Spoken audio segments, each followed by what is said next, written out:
De 1889 até 1930, o Brasil viveu um período popularmente conhecido como República Velha. Esse termo pejorativo reflete um aspecto negativo da primeira experiência republicana que tivemos.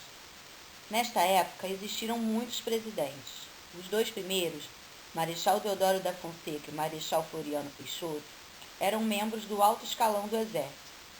Por esse motivo, a primeira fase da República Velha ficou conhecida como República da Espada.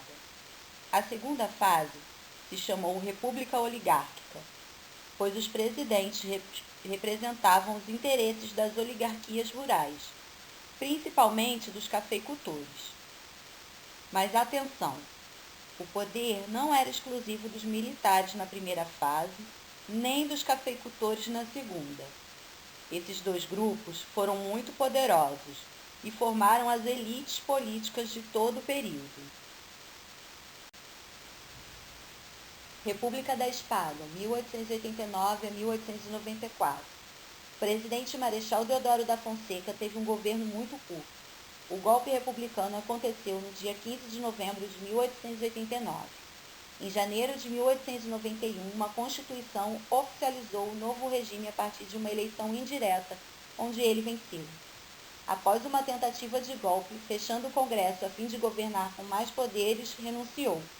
Nesse curto mandato, Deodoro tinha um objetivo claro: republicanizar o Brasil. Precisava apagar os resquícios de monarquia e garantir maiores poderes para o novo Estado que se formava. Marechal Deodoro da Fonseca promoveu uma grande leva de naturalização, garantindo a todos os imigrantes que assim quisessem a facilidade em se tornar cidadãos brasileiros. Dessa maneira, o número de eleitores aumentou, assim como de pessoas que apoiavam o governo de Deodoro.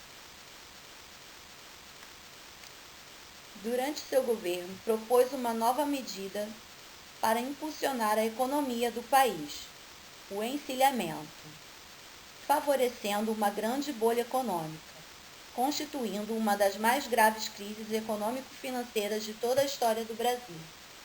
Seu sucessor, Floriano Peixoto, também era bastante autoritário, por isso sofreu alguns movimentos de contestação, como a Revolta da Armada e a Revolução Federalista no Rio Grande do Sul, que só o próximo presidente civil, Prudente de Moraes, conseguiu conter.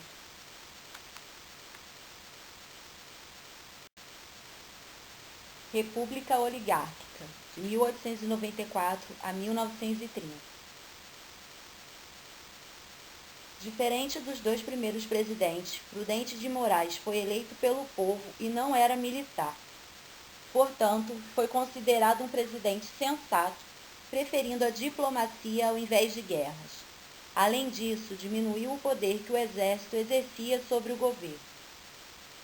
A partir de 1894, os presidentes civis do Brasil seguiram o esquema de revezamento entre as duas oligarquias rurais mais importantes: os produtores de café paulistas e os produtores de gado mineiro. São Paulo era o estado mais rico do país e Minas o mais populoso.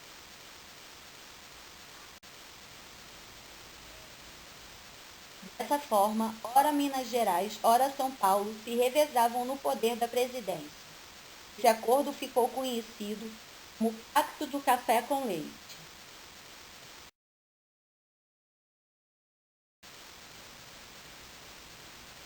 Mas isso só era possível se o eleitor votasse em determinado candidato.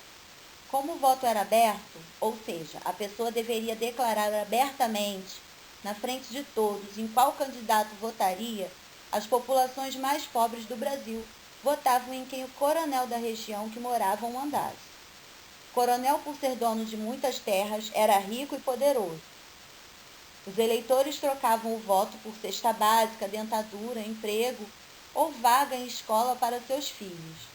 Muitas vezes, os cidadãos eram obrigados a votar em quem o coronel quisesse, temendo uma reação violenta. Esse tipo de voto ficou conhecido como voto de cabresto.